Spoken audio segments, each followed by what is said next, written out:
What's up, everybody? Nick O'Dwyer back for the 10th inning, here with another episode of This Day in Sports History. In yesterday's episode, we saw Rickey Henderson become the all-time single-season steal leader in the modern-day MLB. We don't have Rickey Henderson stealing some bases today, but we do have the man that he got the record from, Lou Brock, today, as well as some more world records and some U.S. national championships. So if y'all enjoy this video, leave a like on it, and if you're new to the channel, hit that subscribe button. Let's get to it. This Day in Sports History.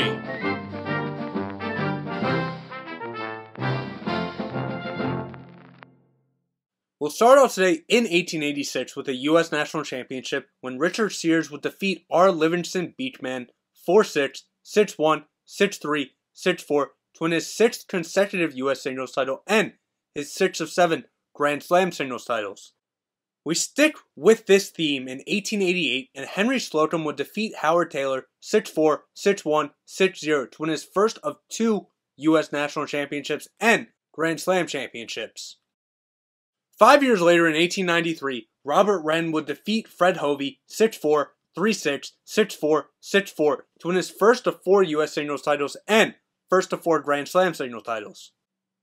Finally, in 1907, at the U.S. National Championship, William Larned would defeat Robert Leroy 6-2, 6-2, 6-4 to win his 3rd of 7 Grand Slam singles titles and 3rd U.S. singles title. Now we move up to the 1920 Olympic Games, and we go to swimming when American Norman Ross would win his 2nd of 3 gold medals, besting teammate Ludwig Launder in the men's 400-meter freestyle. Then in women's swimming, Athelda Bleibtreu would lead an American sweep of the women's 300-meter freestyle in world record time of 4 minutes 34 seconds. 2 years later, we go to the first edition of the Walker Cup, and the USA would win the inaugural Walker Cup 8-4 over England. Now we move to Major League Baseball in 1945, and if you know what's happening in the MLB today, actually, they're doing Jackie Robinson Day today. It's pretty fitting. In Brooklyn, Branch Rickey would meet with Jackie Robinson to share his plans to integrate the major leagues. In the modern era, Jackie Robinson would be the first player to test the color barrier in Major League Baseball. 4 years later, we go to teen tennis now in 1949, and at the 38th edition of the Davis Cup, the USA would defeat Australia 4-1. Move up to the 1972 Olympic Games, and we start off in swimming when Mark Spitz would win his first 2 gold medals of 7 eventual gold medals. First, in the 200-meter butterfly, Spitz would win in a record 2 minutes 0.7 seconds, a record that would be held for 4 years. Then, in the 4x100-meter freestyle, the American team of David Edgar, John Murphy, John Heidenreich, and Mark Spitz would swim in a world record 3 minutes 26.42 seconds. We stay in swimming, but over to the women's side in those games, and Australian swimmer Shane Gould would set a world record 2 minutes 23.07 seconds, and she would end up holding this record for 1 year, and this would be her first of 3 gold medals at those games. Finally, in those games, in 1972, North Korean shooter Ho Jun-ri would win the 50-meter rifle prone event, becoming the nation's first ever Olympic gold medalist. We move back to Major League Baseball in 1987, and Mike Schmidt, with his 522nd home run, would pass Ted Williams and Willie McCovey. We stay in 1987, and the 2nd edition of the Athletics World Championships would open in Rome, Italy. 1 year later, at the 88th edition of the U.S. Golf Amateur Championship, Eric Meach would win his only amateur championship. 6 years later, in 1994, at the Canadian Open on the women's side, Martha Noss, at 9 under, would win 1 stroke ahead of runner-up Michelle McGann to claim her only major. Stay in 1994, move to the U.S. Golf Amateur Championship, and Tiger Woods would win his first of 3 titles. 9 years later in Major League Baseball in 2003, Eric Gagne would earn his 44th straight save in the Dodgers' 6-3 victory over the Astros. This would set a new Major League record, surpassing Tom Gordon, who had 43 in a row for the Red Sox in 1998. Move up now to the 2004 Olympic Games, and we will start in track and field when British athlete Kelly Holmes would wrap up the 800 1500-meter double, taking the 1.5K in 3 minutes 57.9 seconds.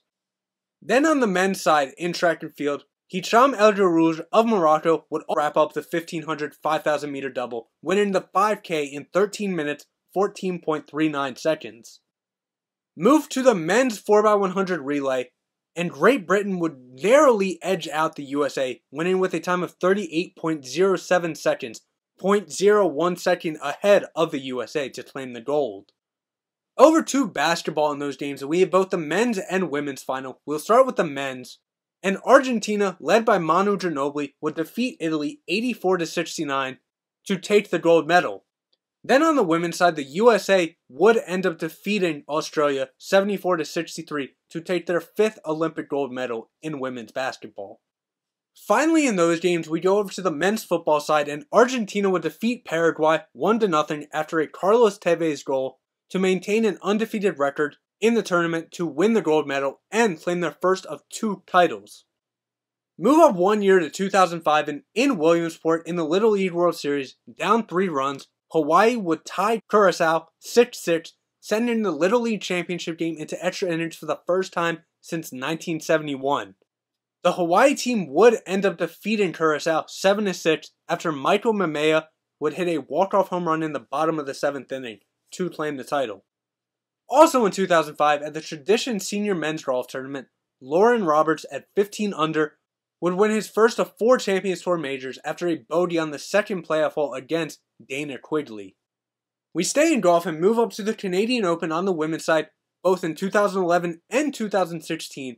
We'll start in 2011, obviously, when Brittany Lincecum at 13 under would win 1 stroke ahead of runners-up Michelle Wie and Stacey Lewis. Then in 16, Araya Jutanura at 23 under would win 4 strokes ahead of runner-up Seyeon Kim.